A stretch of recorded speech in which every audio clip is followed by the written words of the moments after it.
मित्रांनो, छोट्या मुलांना कधीच एकटं सोडू नका. त्यांच्यावर लक्ष ठेवणं ही केवळ जबाबदारी नाही, तर त्यांचं आयुष्य वाचवण्याची मोठी जबाबदारी आहे. कित्येकदा पालकांना हे सांगितलं जातं, पण काही जण याकडे गांभीर्यानं पाहतच नाहीत. आणि अशाच बेजबाबदारपणामुळे एका लहानशा निरागस जीवावर आज संकट कोसळलं. व्हिडिओमध्ये तुम्ही पाहू शकताय मित्रांनो, एक लहान मुलगी गटाराजवळ उभी आहे. ती निरागस डोळ्यांनी पाण्याकडे डोकावते, पण पुढच्या क्षणी मागून एक छोटा मुलगा धावत येतो आणि थेट पाण्यात उडी मारतो. त्याला अजिबात जाणवलं नाही की तिथे जमिनीऐवजी खोल पाणी आहे.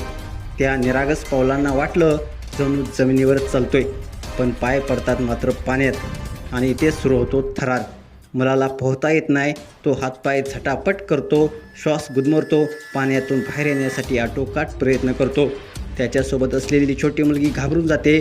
ती धावत धावत मदत मागायला लागते, पण तिथे फक्त 2 ते 3 लहान मुलं असतात. कुणीही मोठं नाही, कुणीही वाचवायला नाही. मुलाचे हात हवेत उचललेले, डोळ्यात मृत्यूची भीती आणि जगण्याची आस एकाच वेळी दिसते. पण अचानक जणू देवानंच पाठवलं असं वाटावा असा एक व्यक्ती तिथे येतो. तो क्षणाचाही विचार न करता पाण्यात उडी मारतो. हा तो क्षण आहे जेव्हा प्रत्येकाचा श्वास थांबतो. वाचेल का? उशीर तर झाला नाही ना?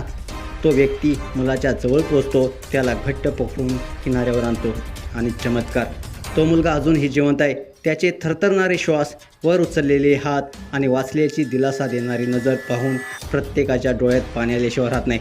मित्रांनो, हा मुलगा नशीबवान ठरला, पण प्रत्येक वेळी असं नशीब प्रत्येकाला साथ देईल असं नाही. एक गोष्ट लक्षात ठेवा, आपल्या लेकरावर सदैव लक्ष ठेवा, कारण एका क्षणाचं दुर्लक्ष संपूर्ण आयुष्य उद्ध्वस्त करू शकतं. आज सगळे त्या व्यक्तीचं कौतुक करत आहेत आणि खरंच त्याने एका जीवाला नवी संजीवनी दिली.